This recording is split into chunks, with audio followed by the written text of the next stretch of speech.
talaga. Oh. Para isang buo kanina, rin na lang natira. Ay bakit kaya garne? Hindi ko pa naman kinakain. Why? Ari nga tangipig ko puro tinga. Kay Gay nagpaalam sa may-ari ng puno. Yun nga pumitas lang nga sa isa. Nagka-photoshoot na. Antay ka, hintay ka lang. Nakapao, teka. Magiging nada pa.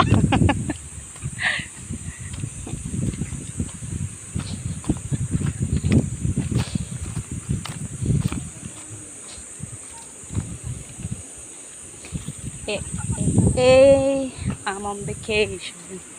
Wow. Hala, kukuha na ko si nanay ng panghilod dito.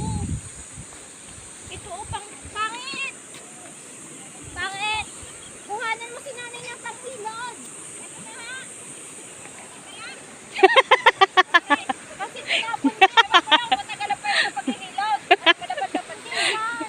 Hindi ka lang tatawagan ko si nanay. Hindi ka lang Pili na kayo. Teka lang tatawagan ko. May dalawang ka na ng panghilod. Tinapon kasi ni bakla yung panghilod niya.